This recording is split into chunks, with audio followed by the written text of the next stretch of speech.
에베소서 5장 8절에서 14절까지의 말씀입니다. 에베소서 5장 8절에서 14절까지의 말씀입니다.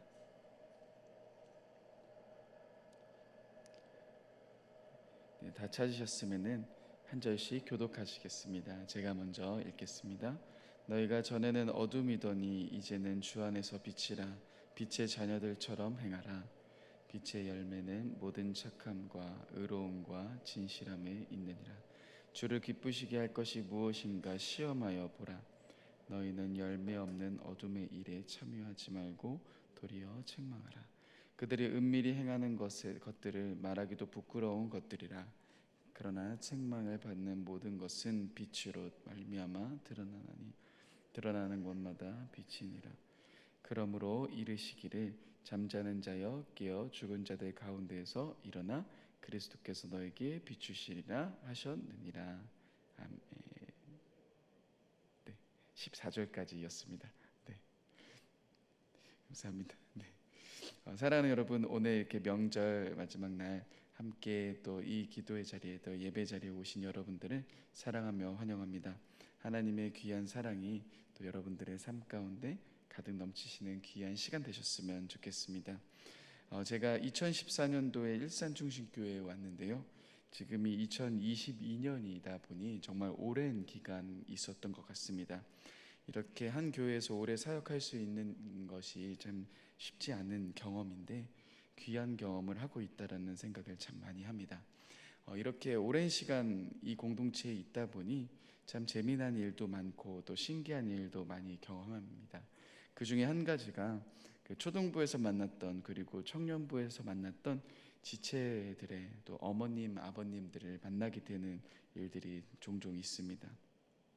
제 핸드폰에 누구누구 어머님, 누구누구 아버님이라고 저장되어 있었는데 그분들을 한 분 한 분 뵐 때마다 참 신기한 기분이 듭니다.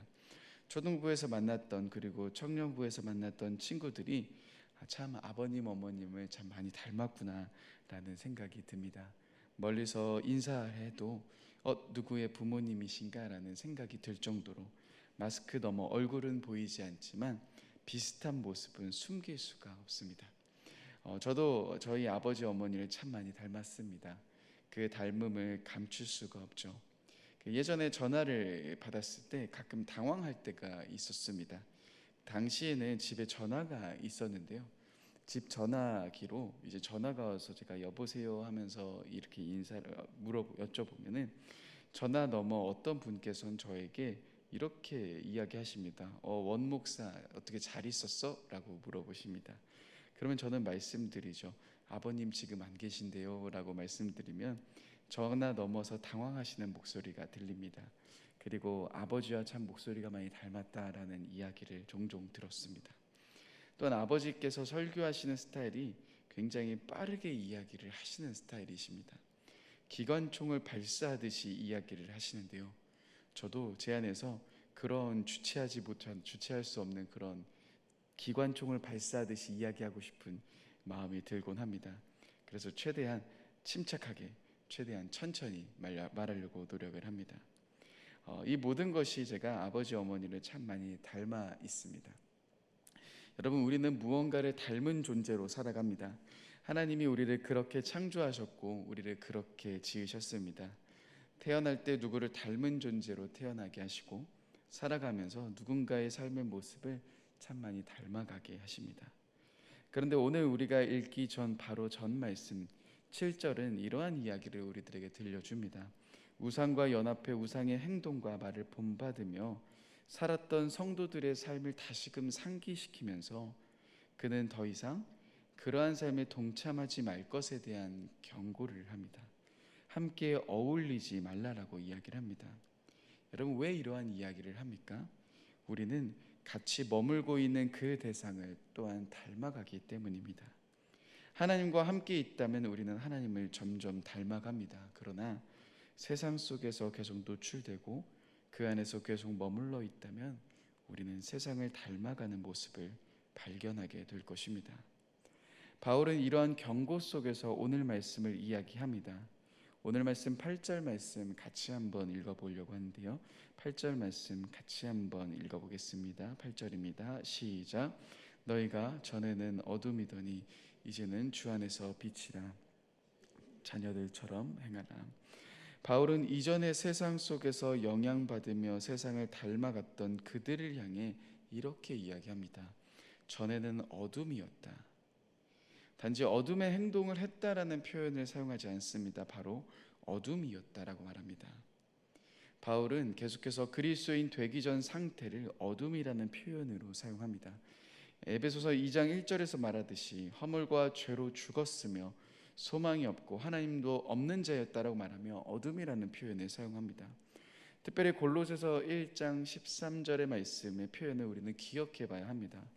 바울은 흑암의 권세라는 표현을 쓰고 있죠. 그리고 하나님이 우리를 건져주셨다라고 이야기합니다. 그러면서 어둠이라고 표현하는 이 표현 속에서 바울은 흑암의 권세, 즉 사단이 우리를 지배하고 있음을 보여줍니다. 사단이 우리를 통치하고 있는 상태를 이야기를 한다라는 거죠. 그런데 이제는 주 안에서 빛이다라는 말은 무엇입니까? 여러분, 우리의 통치가 달라졌음을 이야기하고 있는 겁니다. 이전에 흑암의 세력에서 권세, 지배받고 살았지만, 사단의 지배를 받고 살았지만, 예수 그리스도를 통하여서 우리는 이제 하나님이 우리를 통치하시는 삶을 살아갈 수 있게 되었다는 겁니다. 하나님의 통치를 받는 자의 삶을 살아갈 수 있다는 것이죠. 그리고 바울은 이 하나님의 통치를 받은 우리가 어떠한 삶으로 살아가야 할지를 이야기합니다. 바로 8절 말씀 하반절에 빛의 자녀들처럼 행동하라 라고 표현합니다. 어제 담임 목사님께서 비와 두에 대한 이야기를 하신 것 혹시 기억하십니까? 우리가 어떠한 존재인지 분명하게 알 때 그 존재의 삶을 살아갈 수 있다라고 말씀하셨습니다. 오늘 말씀도 동일합니다. 여러분, 행동하는 것이 중요합니다. 이 땅에서 그 삶을 살아가는 것이 정말 중요합니다. 하지만 먼저 우리가 어떠한 존재인지 정확하게 알 때, 우리가 그 존재가 되었을 때 그 삶은 자연스럽게 사라지게 됩니다. 오늘 말씀은 무엇이라고 이야기합니까? 빛의 자녀들이라고 표현합니다. 하나님의 통치, 하나님의 다스림을 받는 자들이라는 겁니다. 더 이상 애굽의 종노릇하는 노예가 아닙니다. 세상의 욕망과 욕심 앞에서 절하고 있는 자들이 아닙니다. 하나님의 통치를 받는 거룩한 백성들이며 거룩한 자들이라는 겁니다. 이것을 기억하라라고 이야기를 합니다. 또한 이러한 통치만이 아닌 하나님이 자녀 삼아 주신 자들임을 기억해야 합니다. 하나님의 엄청난 사랑을 우리는 받고 있습니다. 그 사랑은 멈추지 않고 있습니다. 오늘도 계속되고 있는 사랑입니다. 하나님의 사랑이 지금도 우리들 가운데 역사하고 계시며 지금 역시도 우리는 그 사랑을 경험하고 있습니다. 로마서 8장 32절은 이렇게 이야기합니다. 자기 아들을 아끼지 아니하시고 우리 모든 사람을 위하여 내주시니가 어찌 그 아들과 함께 모든 것을 우리에게 주시지 않겠느냐라고 말씀하십니다. 자기 아들을 우리에게 주시면서까지 하셨던 그 사랑, 그 사랑으로 하나님은 지금도 우리를 사랑하고 계십니다. 우리는 바로 이 엄청나고 끊임없는 하나님의 사랑을 경험하고 있는 하나님의 자녀라는 사실입니다. 그렇게 우리는 다시금 내가 하나님의 통치를 받는 자임을 주목해야 합니다. 또한 내가 이 엄청난 사랑을 경험하고 있는 하나님의 자녀임을 기억해야 합니다. 그리고 우리가 그 삶을 기억하며 나아갈 때 우리들은 행동할 수 있게 됩니다.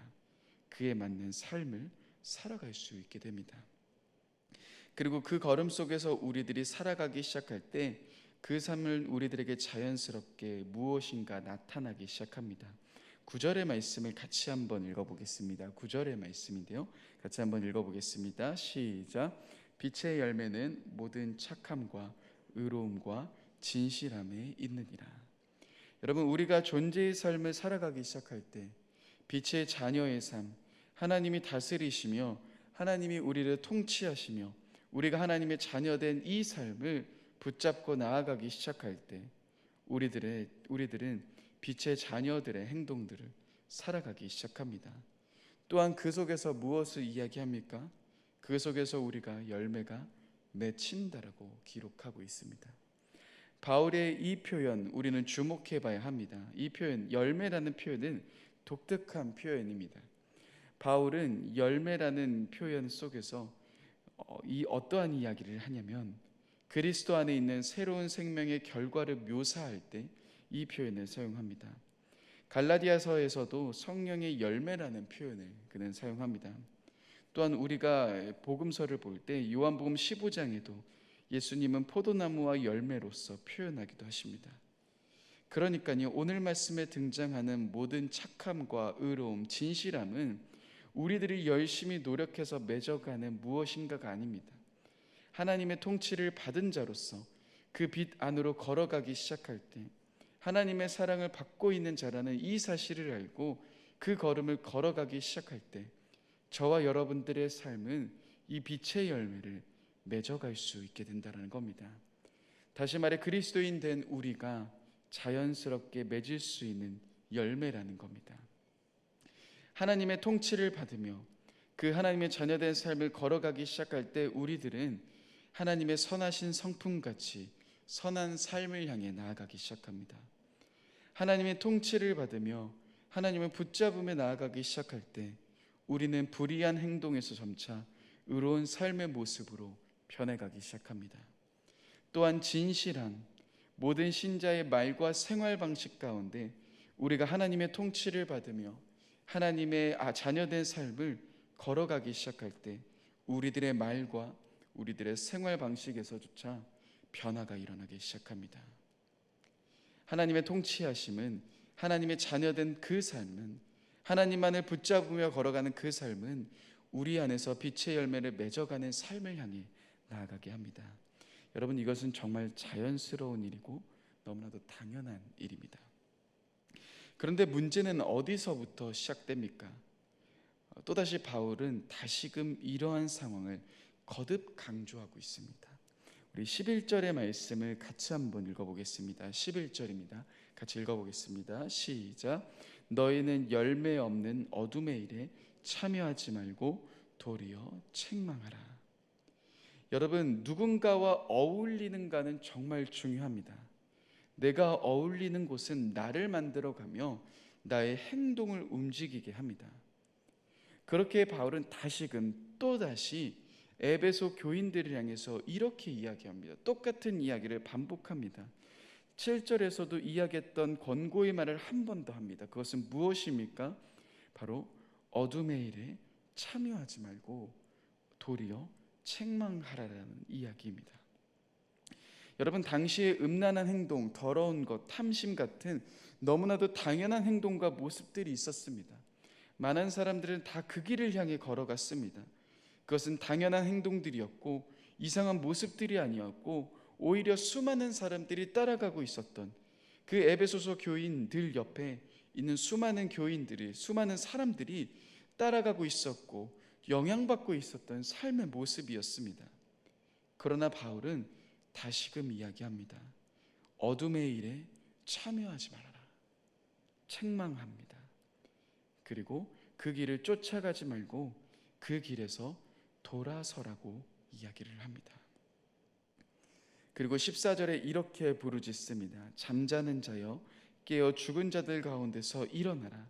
그리스도께서 너에게 빛 비추신다라고 말합니다. 다시금 바울은 일어나라라고 말합니다. 그러한 행동에 익숙해져 그러한 삶을 걸어가고자 하는 그들을 향해 너희가 있어야 할 곳은 그곳이 아니다라고 이야기를 합니다. 이제 죽은 자들 가운데서 깨어 일어나라라고 말합니다. 그리고 그리스도의 빛이 우리에게 비춰졌으니 그 빛을 향해 나아가라라고 이야기를 합니다. 제가 초등학교 다녔을 때 정말 기억나는 인상 깊었던 너무나도 충격적인 하나의 사건이 있었습니다. 그때 학기 초여서요. 제가 이제 친구들을 사귀고 있었던 시간들이었는데요. 그때 함께 갔던 무리들과 함께 이제 그 당시 때 참새 방앗간이라는 분식점 앞에 도달했습니다. 분식을 팔고 닭꼬치, 알꼬치, 쥐포, 다양한 그런 음식을 팔았던 곳입니다. 그런데 이제 한 친구가 갑자기 이제는 분식점으로 가자라고 이야기를 해서 분식점 앞으로 갔는데요. 그 친구 한 명이 이제 쥐포 하나를 시킵니다. 그래서 쥐포 하나를 시키는구나라고 생각을 했는데, 갑자기 아주머니께서 뒤를 돌아서 쥐포를 구우러 가시는 순간 갑자기 그 옆에 있는 수많은 여러 명의 친구들이 두 손으로 이제는 그 앞에 있는 분식들을 다 담아서 주머니에 넣기 시작하는 겁니다. 그러면서 저의 주머니도 막 넣으려고 하는 겁니다. 그 당시에 이 사건이 너무나도 큰 충격이었습니다. 그런데 더 충격적인 것은 그 행동을 같이 하고 있었던 옆에 있는 친구들이 웃으면서 그렇게 주머니에 담고 있는 모습이었습니다. 그때 제 마음 가운데 어린 시절에서도 내가 이 친구들과 어울리다 보면은 나 역시 이런 행동을 웃으면서 하겠구나 라는 생각이 들기 시작했습니다. 여러분, 정말 중요한 것은 우리가 누군가와 어울리는가입니다. 어디에 머물러 있는가입니다. 여러분, 바울이 계속해서 경고하는 이유가 있습니다. 5장 첫째 부분에서도 바울은 그들과 함께 동참하지 말라라고 이야기합니다. 음란을 버리라라고 이야기합니다. 더러운 것을 버리라라고 이야기합니다. 탐심을 버리라라고 이야기합니다. 누추한 말에는 하지 말라라고 이야기를 합니다. 끊임없이 그러한 상황과 그러한 생각 속에서 너희를 놓지 말라라고 이야기를 합니다. 그런데 바울은 오늘 말씀에서도 또다시 경고합니다. 어둠의 일에 우리는 참여하면 안 된다. 어둠의 일에 우리는 도리어 책망해야 한다라고 이야기합니다. 사랑하는 여러분, 어둠이 참 우리 주변에 너무나도 친근하게 다가옵니다. 그러한 삶을 붙잡지 않으면 우리 역시도 여러분 무언가 뒤처지는 것처럼 느껴집니다. 무언가 잘못 사는 것처럼 만들어버리는 이 세상 속에서 저와 여러분들은 살아가고 있습니다. 그러나 여러분, 기억해야 합니다. 다시금 그 어둠의 일, 그 어둠 속에 우리가 나를 두는 것이 아닌 다시금 빛 가운데로 걸어나야 합니다. 우리가 빛의 자녀임을 다시금 기억해야 합니다.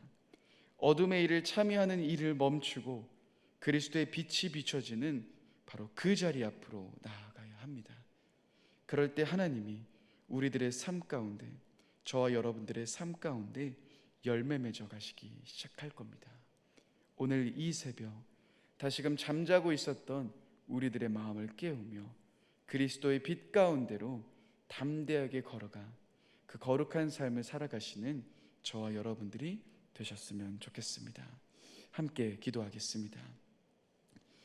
주님, 분명 우리가 빛의 자녀임을 알고 있지만 우리 주변에 있는 너무나도 익숙한 어둠의 길을 향해, 그 어둠을 향해 또다시 걸어가고 있는 우리들의 모습들을 보게 됩니다.